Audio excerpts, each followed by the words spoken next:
Cotton material വരുന്ന ഒരു collection കണ്ടാലോ? അതും കോട്ടൺ എന്ന് പറഞ്ഞാലും എപ്പോഴും കാണുന്ന, അതായത് പ്ലെയിൻ ആയിട്ട് വരുന്നതല്ല, അതിൽ നിന്ന് കുറച്ചുകൂടെ ഡിഫറൻസ് വേണമെന്ന് എല്ലാവരും പറഞ്ഞു. അപ്പോൾ അങ്ങനെ ഒരു ഡിഫറൻസ് വന്നേക്കുന്ന സെറ്റാണ് ഇതിപ്പോൾ. ഇങ്ങനെ കാണുന്ന ലുക്കിൽ നമ്മൾ സ്റ്റിച്ച് ചെയ്തിട്ടാൽ ഒരു പൊള്ളി ലുക്കാണ്. നമ്മൾ ഒത്തിരി കസ്റ്റമേഴ്സ് സ്റ്റിച്ച് ചെയ്തിട്ട് കഴിയുമ്പോൾ നമുക്ക് തന്നെ കൺഫ്യൂഷൻ ആണ് നമ്മുടെ ഷോപ്പിൽ നിന്ന് എടുത്ത ഒരു ഐറ്റം ആണോ എന്ന്. അത്രയും അടിപൊളിയാണ് ഇത് കാണാൻ. ഇതുണ്ട്, അതായത് ഇത് ഫുള്ളും കോട്ടൺ ഹെക്കോബയാണ്. ഇത് ഫുള്ളും ഇങ്ങനെ ഒരു ഫുൾ ഡിജിറ്റൽ പ്രിന്റ് വരുന്നുണ്ട്. യോക്ക് കണ്ടോ, പ്രീമിയം ലേസ് പാച്ചും മിറേഴ്സ്, റിയൽ മിറേഴ്സ് കൊണ്ടുള്ള വർക്കാണ്. ആൻഡ് ഇതുണ്ടോ പാരലൽ ആയിട്ട് വന്നേക്കുന്നത്. ഇപ്പോഴത്തെ ട്രെൻഡി ആൻഡ് ഭയങ്കര സ്റ്റാൻഡേർഡ് ലുക്കിൽ നിൽക്കുന്ന ഒരു സെറ്റാണ്. ഇങ്ങനെ പാരലൽ ആയിട്ട് ലേസ് ബോർഡേഴ്സ് ഇതുണ്ടല്ലേ, ഇത് താഴെ വരെ ഈ ഒരു ലേസ് ബോർഡർ വരുന്നുണ്ട്. എന്നിട്ട് ഇതിൻ്റെ ഇതുണ്ടോ, ഈ ഡയമണ്ട് പോർഷനിൽ വരുമ്പോഴും ഈ ലേസ് ബോർഡർ, ഈ കുറച്ചും കൂടെ മുകളിലോട്ടും ഒരു ലേസ് ബോർഡർ കൊടുത്തിട്ടുണ്ട്. ഇതിൻ്റെയൊക്കെ കൂടെ കുറച്ചും കൂടെ ലൂസായിട്ട് നിൽക്കുന്ന ബോട്ടമൊക്കെ തയ്ക്കുകയാണെങ്കിൽ ഭയങ്കര അടിപൊളി ലുക്കായിരിക്കും. അപ്പോൾ ഇതിൻ്റെ കളേഴ്സ് നോക്കിയോളൂ. ഈ ഒരു ടൈപ്പ് കളർ വരുന്നുണ്ട്. ഇതാണ് അടുത്ത ഷെയ്ഡ് വന്നിരിക്കുന്നത്. എല്ലാം നല്ല വെറൈറ്റി ആയിട്ട് നിൽക്കുന്ന ഷെയ്ഡ്സാണ്. അപ്പോൾ ഈ 4 കളർ ഷെയ്ഡ്സാണ് ഈ സെറ്റിൽ വരുന്നത്. ഇതുണ്ടോ, ഇതാണ് എൻ്റെ ലുക്ക് വന്നിരിക്കുന്നത്.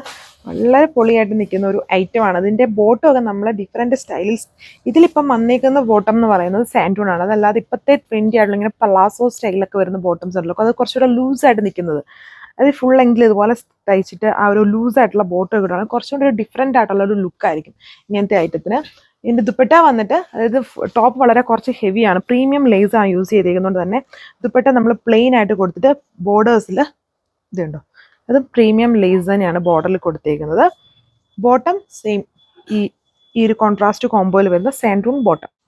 സോ അടുത്ത ഷെയ്ഡ് ഇതാണ്. നമുക്കിങ്ങനെ കാണുമ്പോൾ കോട്ടൺ ആണ്, നോർമലുള്ള പ്രിൻറ്റും ലേസൊക്കെ ആണെന്ന് അങ്ങനെ തോന്നും. ബട്ട് അങ്ങനെയല്ല.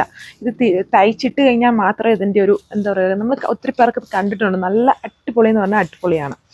ഇതാണ് എൻ്റെ ബാക്ക് പാനൽ വരുന്നത്. പിന്നെ ഇതൊന്നും ഒരുപാട് ബൾക്ക് പീസ് വെച്ചിട്ടല്ല, നമ്മളിതൊക്കെ കുറച്ചും കൂടെ ലൈറ്റ് ക്വാണ്ടിറ്റിയിലാണ് ഇതൊക്കെ നമ്മൾ ചെയ്യുന്നത്. അതുകൊണ്ടാണ് ഞാനിത് സ്റ്റിച്ച് ചെയ്ത് ഇട്ട് കാണിക്കാത്തത്. വളരെ ബൾക്ക് ക്വാണ്ടിറ്റിയിൽ വരുന്ന ഐറ്റംസ് മാത്രമാണ് കൂടുതലും ഞാൻ സ്റ്റിച്ച് ചെയ്ത് ഇട്ട് കാണിക്കാറുള്ളത്. ഇതാണ് ഇതിൻ്റെ ഓവറോൾ ലുക്ക് വന്നിരിക്കുന്നത്. വളരെ സ്റ്റൈലിഷ് ആയിട്ട് നിൽക്കുന്ന ഒരു set. And premium lace borders ആണ് എൻ്റെ യോക്കിൽ കൊടുത്തിരിക്കുന്നത്. 1 2 3 4 ലെയേഴ്സായിട്ട് വിത്ത് മിറേഴ്സ് കൊണ്ടുള്ള വർക്ക്.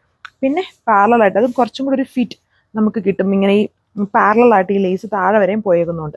ഇതിൽ ഗ്രീൻ്റെയും ലെവൻഡറിൻ്റെ ഒക്കെ ഒരു കോമ്പോസ് ആണെന്നുണ്ട് ഈ പ്രിന്റിൽ. കോട്ടൺ ഹെക്കോബയാണെന്നുണ്ടല്ലേ, എംബ്രോയിഡറിയും ചെറിയ കട്ട് വർക്ക് ഡിസൈനും ഒക്കെ കൊടുത്തിട്ടുണ്ട്. എന്നാലും അതിനെ ഹൈലൈറ്റഡ് ആക്കുന്നത് ഈ ലേസ് വർക്കും ഡിജിറ്റൽ പ്രിന്റും ആണ്. വളരെ കംഫർട്ടബിൾ, അതിനെക്കുറിച്ച് പറയണ്ടല്ലോ. കോട്ടൺ എപ്പോഴും നമുക്ക് വളരെ കംഫർട്ടാണ്. ആൻഡ് വളരെ നമുക്ക് സിമ്പിളായിട്ട് യൂസ് ചെയ്യാൻ പറ്റുന്ന ദുപ്പട്ടയാണ് ഇതിൽ പെയർ ചെയ്തേക്കുക. ഇതിൻ്റെ പ്രൈസ് വന്നിട്ട് 1340, 1340 ആണ്. ഇതൊരു വീഡിയോയിൽ കുറച്ചുകൂടെ ഡാർക്ക് ആയിട്ടാണ് കാണിക്കുന്നത്. അത്രയും ഡാർക്ക് ഇല്ല, കുറച്ചുകൂടെ ലൈറ്റ് ആയിട്ട് നിൽക്കുന്ന ഒരു എക്വാ ബ്ലൂ ആണ് ഇതിൻ്റെ കളർ ഷെയ്ഡ് വരുന്നത്. ഇത്രയും കളർ ഷെയ്ഡ്സ്. Thank you.